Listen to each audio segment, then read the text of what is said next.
welcome to another What I Eat in a Week as a food content creator. As you guys know, I post a new video every day, which means I film a new video almost every single day, which means I eat a lot. Like last time, I'm gonna go through and show you guys how much I actually eat of each dish and how much I save for later, so you can get an idea of how I'm able to maintain some semblance of balance in my life as a person who eats for a living. Yeah, it's gonna be a lot of fun. There's gonna be a lot of really awesome food, so let's eat.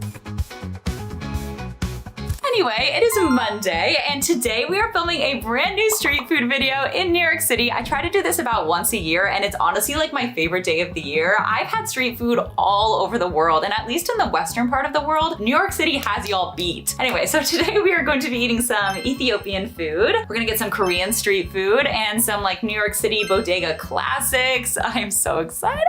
Let's go eat. Okay, first I headed to the Upper East Side for this famous bodega food truck. They even have their own bodega cat. I had to get one of their crazy chopped cheese creations. This one had whole onion rings chopped up and bacon and barbecue sauce and melty mozzarella. And it was so fresh, the onion rings were still crispy, but the meat was also really juicy and it had that sweet tanginess from the barbecue sauce. But my favorite was their chopped cheese fries because their bodega sauce is so flavorful. It's got this sharpness from like pickles maybe or some kind of mustard. And it cuts right through that rich, cheesy meatiness, and then the fries like soak up the sauce and get so salty, savory. It would be insane with some hot sauce. And right next door was this Ethiopian food truck I've been wanting to try for so long. This chicken tips bowl has a whole roll of injera, which if you've never had Ethiopian food, it's this like super soft, kind of spongy sourdough creation that you use to scoop up your meal like a spoon. And y'all, the marinated chicken was so garlicky and juicy, and the spicy lentils packed so much of this like rich, smoky heat. And the cabbage was so crunchy and fresh, and all the flavors just worked together to create like this sweet, salty, spicy symphony. Oh, Ethiopian food is too good. Okay, so I just got back from my first few stops, and as you can see, I did not eat everything, but Chris is happy to help. Don't worry, literally nothing goes to waste around here. He's like a trash can in the best way. Garbage disposal. Garbage disposal. Our friend said we should start a new channel called Chris Finishes, because he just finishes all the food that I can't eat. Be good. Someone's gotta do it. Comment if you would watch that. And for dinner, I went to a Korean street food spot where they have a cornflake crusted Korean corn dog. It was huge with so much melty mozzarella, and I think the sauce was a combo of like mayo, mustard, ketchup, and maybe a hot sauce. It was so fluffy too. I definitely had to turn it around to get to the hot dog though, but you know what? It was kind of juicy and like a little sweet too. And I was so curious about their kimchi bulgogi burrito. When I tell you this thing was wet, just dripping with this meaty, spicy juice that had a lot of sweetness from the kimchi. I'm not gonna say it was my favorite burrito because it was a little too much for me. The tortilla got kind of soggy too, but the bulgogi was super tender. And yeah, that was street food in New York City. I think my favorite dish of the day might have been the chopped cheese fries. They were just so comforting and satisfying. And anyway, I'll see you tomorrow. Good morning and happy Tuesday. So as you can tell, it is spooky season, which is like my favorite month of the whole year. So what I wanted to do today was to go see a bunch of scary movies and then only eat movie theater food for the whole day. Because I feel like this was like your childhood dream, to just go see scary movies all day and eat movie theater food. Because at least my parents would never let us get food from the movie theater because it was way too expensive and honestly kind of mid. So I'm gonna see if they've upped their game since then. My theater has like spicy chicken sandwiches and like churros and pizza. So I don't know, maybe it'll be good. Maybe it won't be. It'll definitely be expensive. But yeah, let's go see some scary movies. We have one of those movie passes where you can see like unlimited movies for $30 a month. And I saw they had Beetlejuice funnel fries. They were out of the green sauce, but they gave me caramel sauce instead. And you know what? They were really crispy and warm and like super sugary, of course, but not too oily or anything. And listen, this is definitely just a frozen pizza that they stuck in the oven for a few minutes. And I have nothing against frozen pizza, but it was like one of those dry, crackery ones that wants to be like a flatbread, but then it just ends up tasting like cardboard. Not my fave. I had some hope for the mozzarella sticks because they looked a little seasoned, but the cheese wasn't the meltiest and the marinara sauce didn't have a ton of flavor. Anyway, first we saw the substance and I just like, there are no words to describe that ending. I had to sit in silence for like 10 minutes just to process what I saw. It was kind of a great movie though. And then later we came back for Terrifier 3 and I didn't know that they had spicy chicken sandwiches. It looked just okay, but then I added ketchup and relish and it was actually spicy. Kind of juicy and crispy. It wasn't the most tender chicken ever, but like the bun was soft and the heat was there. And the fries were nice and thick and crispy. I added a little more salt and then they were perfect. And obviously you have to hit up the dollar store to make your own mini candy salad. I found these Sour Patch Zombies, which are like raspberry and orange flavored, and they were actually so juicy and fruity. And the crunchiness from the Nerds gummy cluster goes so well with like the squishy kind of fluffy Haribo berry clouds. And I'm not gonna lie to you, I did not make it through Terrifier 3. That movie is not for the faint of heart. I might try it again, but not for a while. And yeah, that was our day at the movies. The chicken sandwich was definitely the best thing on the menu, and we also saw Smile too, which was definitely super scary, but a lot easier to stomach than Terrifier. You guys, I can't believe it took me so long to start taking a multivitamin, but here we are, and thank you so much to Ritual for sponsoring a portion of this video. As y'all know, I don't always have the most balanced diet, so it can be hard for me to like fill in those nutrient gaps in my diet, and that's why I started taking Ritual's Essentials for Women 18 and Over, which is a clean, high quality, clinically backed multivitamin. One thing I love about Ritual is that all of their ingredients are traceable, which means they share where all the key ingredients are from and why they're there, so you know exactly what you're putting in your body, because not all ingredients are created equal. They also combine all the dry ingredients and wet ingredients into one capsule, so you can like take your folate at the same time you take your vitamin D, and it saves space while traveling, which is very important. The Essential for Women 18 and Over has a bunch of awesome ingredients. I'm going to list them all on the screen here. These multivitamins are vegan friendly, non-GMO certified, and they have delayed release to be gentle on the stomach, so you could take them with or without food. They're also gluten-free. Ritual is also a subscription-based service, so you never run out of your vitamins, and if you use my QR code or the link down below, you get 25% off your first order. Good morning, my loves! It is Wednesday, and today we are heading to perhaps the best mall food court in all of America, at least if you love Asian food. So we're taking the train all the way out to Flushing, Queens, which, if you didn't know, has the best Asian food in all of New York City. And it's called the New World Mall. The food court is massive. There's 32 different vendors, like dumplings, hand-pulled noodles, pan-fried buns, all the chili oil. Chris is literally so excited he took the afternoon off work so he can come eat with me. And yeah, let's go eat some Chinese food. So we started out at a Chinese Korean dumpling spot. I don't think I've ever had a combo of Chinese and Korean food, but it sounds incredible. So this is the sour dumpling soup. So it's gonna be like spicy and sour. Give me a dumpling! Trying to fish one out. Yum! Oh my god. Oh, that's so good. The wrapping is so tender. I think it's pork filling, super juicy, and the broth is like, yeah, it's got that sourness that brings out the heat even more. So it just kind of like engulfs your mouth in like heat in the best way. Oh, the flavors. And it's got these like green onions, which add this freshness. It is delicious. We got dumplings and ramen, soup with chili oil. She said this was spicy as well. It doesn't look as spicy as the other one, but I'm sure it's delicious. Even spicier. That's got a kick. It's almost more of like a sriracha-y kick. It kind of gets the back of your throat like instantly. There's so much flavor in the broth. Like that's the thing. Even just the simplest part of the dish, the broth, is just, it carries so much flavor. Oh, I love Chinese food, man. These pan-fried buns, they're so soft and fluffy on top, and then so crispy on the bottom, and juicy inside. Pan-fried buns, baby. Cheers. Got all over my phone. I knew it was gonna do that. Take two.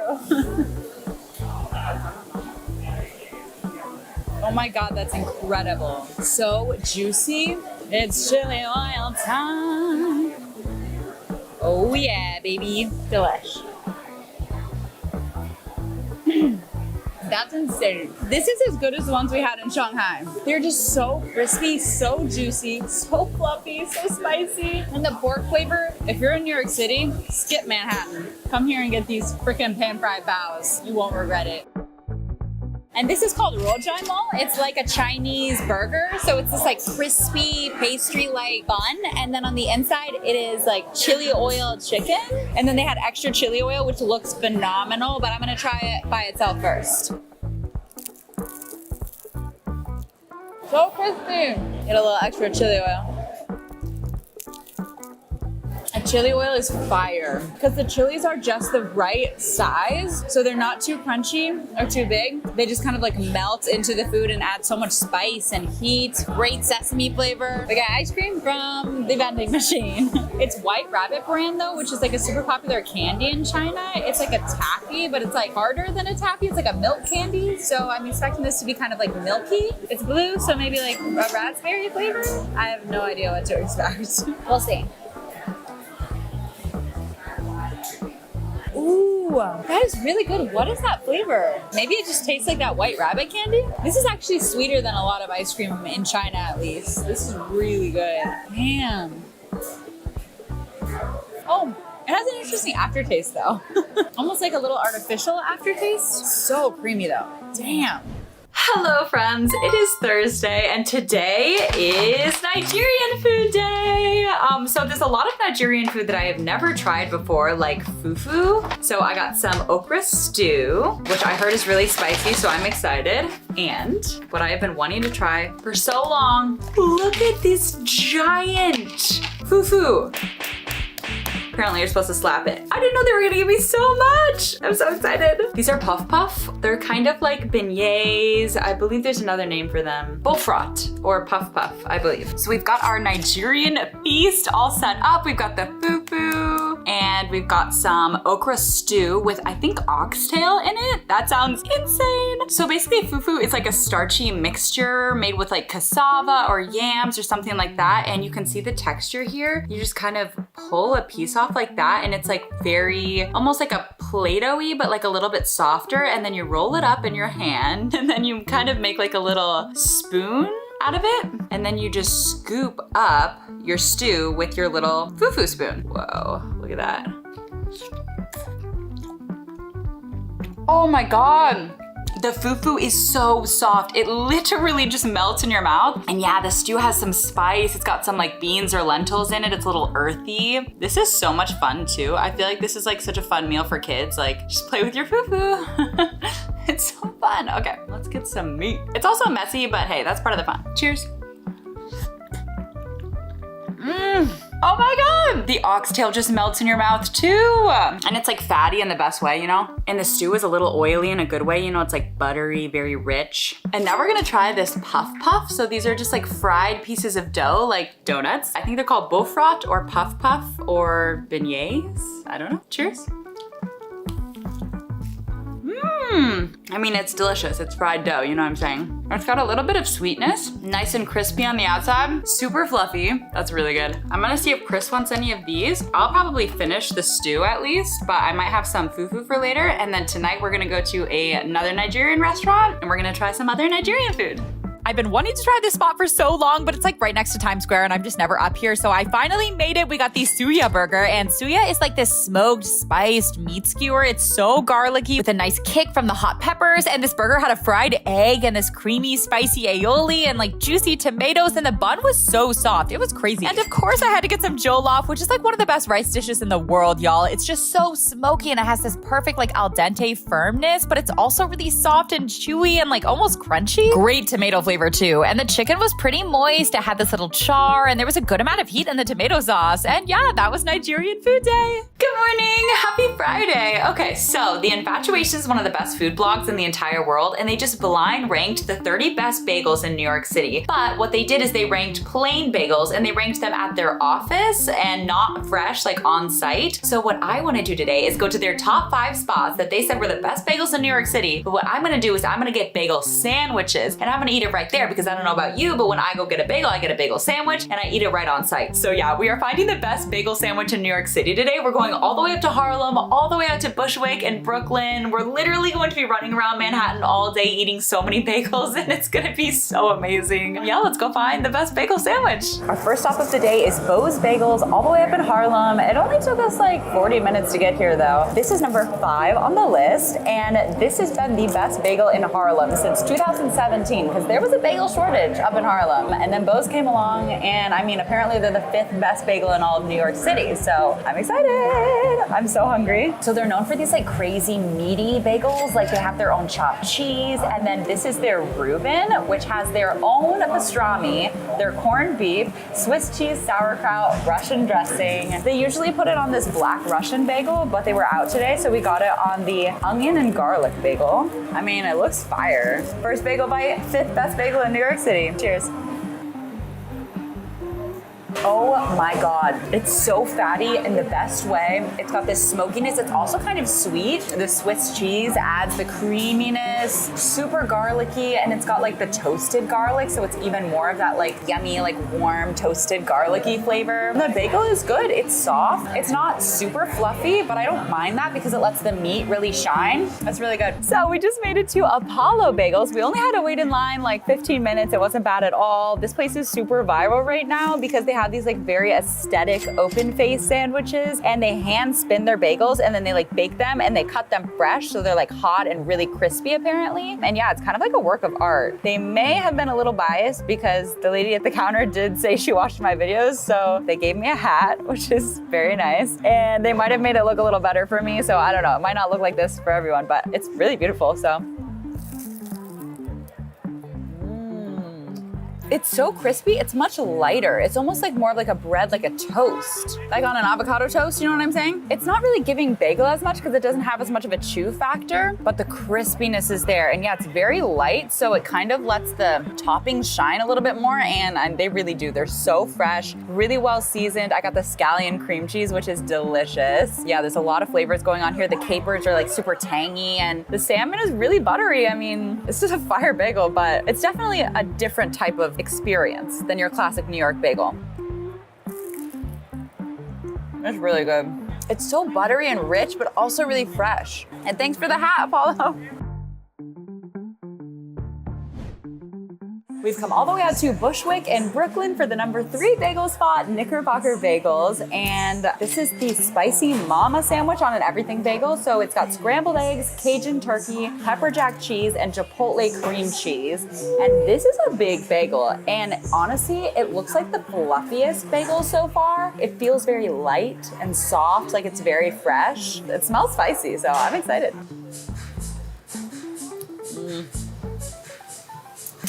Texture-wise, this might be my favorite bagel so far. Like, it's so light and fluffy, but it still does have that chew factor. It's warm and like feels fresh without being too toasted. And the turkey actually has a lot of flavor too, because it's like really well seasoned. You can kind of see it's like a smoky, like a chipotle seasoning. The egg is super fluffy, and I mean, sriracha is the best, so. We have finally made it to the number 2 bagel spot in New York City, Liberty Bagels. It's number 2 on the infatuation list, but it might be number 1 in my heart. These bagels are massive. Look at how much cream cheese they put in that thing. This is the jalapeno everything bagel with bacon, sriracha, cream cheese, and tomatoes. One of the managers of the Liberty downtown location told me about this, and I've been obsessed with it ever since. And just like cute, especially compared to like the first spot, like both bagels was good, but like there's no comparison here. It's so spicy, perfect chew factor. It's soft in the middle, and it's got this great, like, you can dig your teeth into it chew on the outside. The bacon sriracha cream cheese is so flavorful and savory. It's so creamy, it's so spicy. The tomato is juicy. This might be my favorite bagel in New York City. I don't know. It's a pretty spectacular creation. Oh, I gotta do another one. I love you, Liberty. You're number 1 in my heart. The sun is setting, and we have finally reached our last bagel location of the day. This is apparently the number 1 bagel in New York City. It's Essa Bagel, and it's very close to home, which is so nice. So I can go take a nap after this because I'm so full of bread. But anyway, we got it on the everything bagel, and one side is everything, and then one side is like plain. I'm not sure if that was on purpose or if that's just something that they do here, but she's cute. This is their signature sandwich. She's a beauty. She's got lox, capers, cream cheese, lettuce, tomatoes, onions on half everything and half plain. Let's see why this is the number 1 bagel in New York City. All right, I'll be the judge of that. It does look very seedy, which I love. The more seeds, the better. The salt factor for me with this one. The everything bagel is so salty, and it just brings out the flavor of everything else so well. It is soft, it is chewy. All of the ingredients are super fresh. I mean, it's a thick boy and it's delicious. I can see why it was number 1 in New York City. I mean, it's kind of a perfect bagel. That's incredible. It's so fresh, it's so satisfying. New York City, I love you.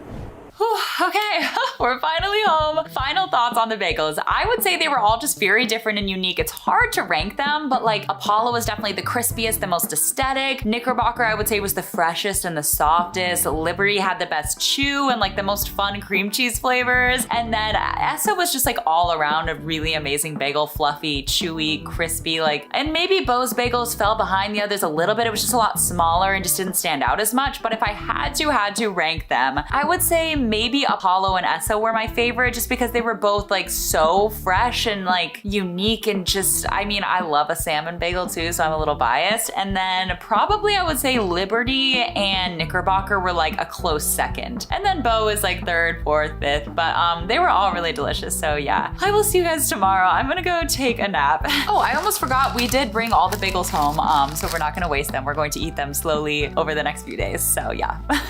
Good morning, happy Saturday. Today I am only eating Lunchables for a whole day. This is not a sponsor at all. I actually didn't grow up as a Lunchable kid. My parents only shopped at like Whole Foods. We only ever ate organic. Like my dad would cook these incredible meals for us. I was very, very blessed and lucky, but I wasn't a Lunchable kid and I always kind of wanted them. Like, you know, when you're a kid and all your friends are drinking like High C and your parents say it's bad for you, which is true, but you really want it. That was Lunchables for me. So yeah, I've never had the pizza Lunchable. I didn't even know they had like sub sandwich Lunchables, ham and American subs. They have chicken nugget Lunchables, which seems weird to me, right? Like, didn't you eat these at school? You couldn't heat them up, I assume. So they're just like cold chicken nuggets? I don't know. They also have these dips that look really fun, like mozzarella sticks, and this one is like peanut butter and chocolate chip. So that should be fun. I also want to be like a little bit creative with it. So I think I might like try to air fry the pizza one. And then I also kind of want to try heating up the turkey and American like cheddar one and make it like a little melt. I don't know. I'm gonna try to make them as fun and interesting as possible for those of you who did grow up eating Lunchables, but this is gonna be fun for me either way. I'm starting out with the pizza one because this is the one that I want to try the most. Oh, it has a Crunch Bar. Oh my gosh, that's one of my favorite candies. And a Capri Sun. I haven't had a Capri Sun in so long. Oh my God, I'm so excited. I'm gonna try one by itself and then I'm gonna try one air fried and we'll see. I'm sure I'll like the air fried one more. Honestly, this sauce actually smells good. Like it has kind of an oregano-y, like really well seasoned smell, which is not what I was expecting, but I'm here for it. Come on, Lunchables. Cheese it up, baby. How many pepperonis is too many pepperonis for a cold, small, child-sized pizza? I don't know. I feel like 3 pepperonis is the right ratio. All right, this is my first Lunchables bite of the day.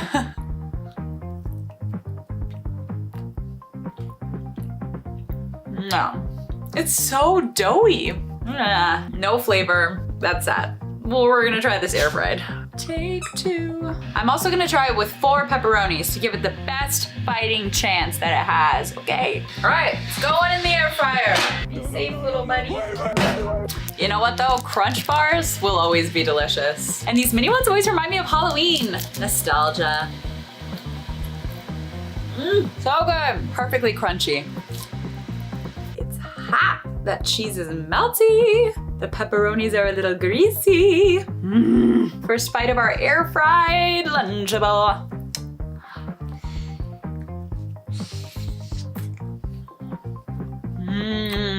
Now that's delicious. Cheese is melty, sauce has some flavor, pizza dough is still too soft and doughy, but at least it's warm. And a Capri Sun? Are you kidding? Fun adult fact, if you open it up and pour some booze in it and then you can like reseal it with a flat iron and then people don't even know, but you're having fun. Cheers. It's a thing about Capri Suns, it's hard not to drink the entire thing in like one sip. They're so good. All right, next up we are trying this ham and American sub sandwich with fruit roll-ups. Are you kidding? Oh, this one comes in like different packaging. It's all individual. Got some meat. Slap our ham on there, just like that. Some good old Kraft cheese. Cheese, mayonnaise, wow. Like the last time, I'm gonna try it by itself first before adding any tricks. That doesn't look too bad. Cheers. My issue again is that it's too dry. Even with the mayo, like, you know what though? You know what I'm gonna do? I'm gonna add Cheez-Its. Maybe this will work. This is not gonna make it better though. It's just gonna make it drier. I stand corrected. Oh my God, that's good. Adds so much flavor, much needed crunch. Ah, and they also have fruit roll-ups. I hope these are the ones with tongue tattoos. No tongue tattoos. Oh, now this is nostalgia. Pure sugar for a child. Such a satisfying texture. Sugar really hits the back of your throat. I also really wasn't allowed to have fruit roll-ups, so that's everything. And Kool-Aid, another thing that I wasn't really allowed to have as a kid. No shade to my parents. Kool-Aid. Wow, it's so pretty.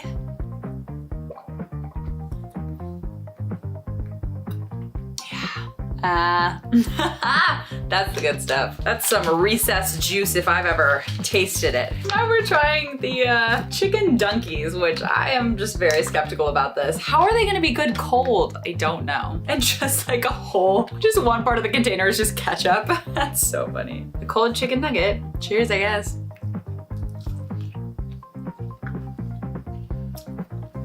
Absolutely not. Why are they feeding this to children? That's horrible. It doesn't even taste like chicken. It just tastes like soft plastic. Okay, we're gonna at least try it heated up and see. Into the air fryer they go. While that's cooking, we will try their off-brand Oreos.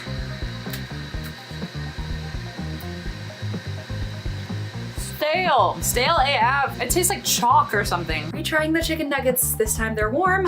Ow, they're hot, I promise. Second try.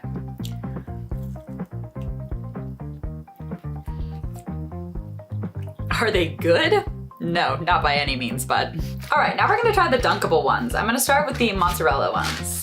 Mozzarella sticks with marinara and breadcrumbs. So I guess you just take the mozzarella stick and then you dip it in the marinara and then you dip it in the breadcrumbs. Sad excuse for a mozzarella stick, but let's try it. No, I really like the breadcrumbs. They have a lot of flavor, but the mozzarella, it literally tastes like plastic. How is that even possible? It doesn't even taste like cheese. Ugh. Why are we feeding this to kids? Let's hope these pretzel twists are better. You can't mess up peanut butter, okay? You really can't. These pretzel sticks feel solid, as in hard, but we'll see. Cheers. That's the stuff. Chocolatey. I mean, you really can't go wrong with peanut butter, pretzels, and chocolate. You know what I'm saying? Yeah, finally. Something good. Speaking of how much do I actually eat in a day, I am actually eating all of this because this one is actually good. The other ones, not so much. And last but not least, we have the most iconic, I feel like the most classic Lunchable is just turkey, cheese, and crackers. Maybe this will be the best one. Charcuterie, you know. It doesn't have a ton of flavor, but it's for kids, so you get what you get when you're a kid, I guess. A Reese's is elite though. If you were a kid and you had a Reese's cup at lunch, whoo. It's the softness of the peanut butter for me in a Reese's. So sweet, so nostalgic. This is just another Capri Sun, so I'll save that for later. All in all, final thoughts, they were not that good. And you know me, I'm very positive most of the time. I do feel like maybe it's just like a child's palate that they're built for, just simpler. I don't know. It's hard to say that a kid would find that delicious. I'm sorry. Especially the pizza one and the nuggets, like kids really eat that for lunch. Like I feel bad for kids now, knowing that. I guess if you're gonna buy your kid a Lunchable, just stick with the classic. I mean, the sandwich was also okay, but the bun was really dry, so that's about all I got today. Good morning, friends. It's Sunday, and we are heading to the first ever Soup Dumpling Festival in New York City. We're gonna take a dumpling making class. We're gonna eat so many dumplings. It's usually just a Chinese food festival, but this week they did a special version, so it's just gonna be soup dumplings. Yeah, I'm really excited. I hope they have lots of chili oil, but yeah, let's go eat some soup dumplings.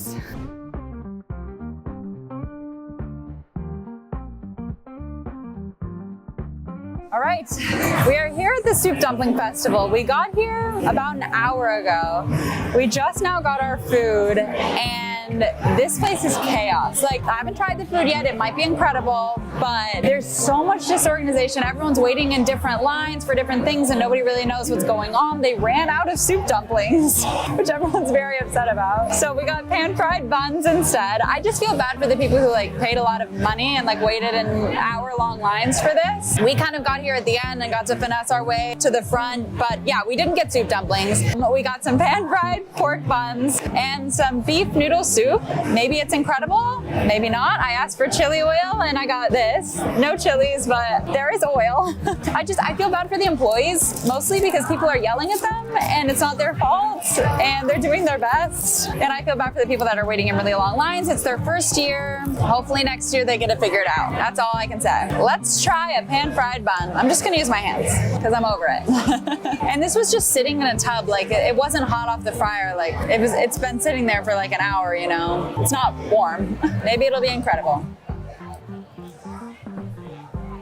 The meat does have some flavor. It is crispy. It's not super hot, but it's fluffy. It's not the worst thing I've ever had. Should I try some oil? Just straight up oil? Maybe I'll dip it. I'm hoping it has a little heat. Add some more flavor, you know? It's not hot. A little bit kicks in at the end. Listen, it's not the worst pan-fried bun I've ever had because I've had the pan-fried buns from Mao Bao. Not to slander their name, but if you come to a New York food festival, don't get their pan-fried buns. They're at every festival and they're always really bad. We're gonna try some beef noodle soup. There's a decent amount of meat in here. I can't speak if it's tender or not, I haven't tried it, but they don't skimp on the meat. There's a lot of meat in here, especially for a food festival. They usually skimp on the portions.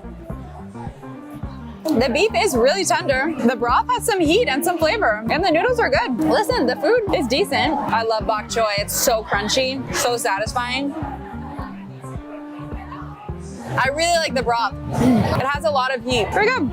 And then last but not least, we got some fruit tea. I think it's passion fruit, and I think there's an orange in there. Not too sweet, very fruity. I love how crunchy passion fruit seeds are. It's good. Listen, the food is good. Hopefully next year they figure out the flow of things a little better. And after this, we're gonna go take a dumpling making class, and then we'll actually get to taste some soup dumplings, but they'll be the ones that we made. So they might not be as good. We'll see. So it wasn't actually a soup dumpling making class, but we did just make like regular pork dumplings. Apparently soup dumplings just take too much skill for beginners. But the class was super fun. Making dumplings though is legitimately so much harder than I imagined. I don't know why it's like the folding of the wrapper around the meat. It was so difficult for me, but I kind of started to get the hang of it by the end. The instructor said it does take a few weeks to actually get good, so maybe one day. You can also make as many dumplings as you want, so we took home like 4 bowls for later. Our fresh steamy dumplings with this special chili sauce that she made with peanut sauce in it too. That's incredible. Cheers. So juicy. The wrapping is like actually perfectly thin if I do say so myself. The sauce is amazing too because it's got the richness from the peanut, but then it's still spicy and kind of thick, but also like not too thick. Perfect amount of filling too. Nice and meaty. Got some chopsticks! Thanks, Soup Dumpling Festival! And yeah, that was a week in my life. Apologies, I kind of forgot to film how much I actually ate of everything, but I usually take about 2 to 3 bites and then I save the rest for later. And yeah, thank you guys so much for watching. I love you guys so much, and that's all for today.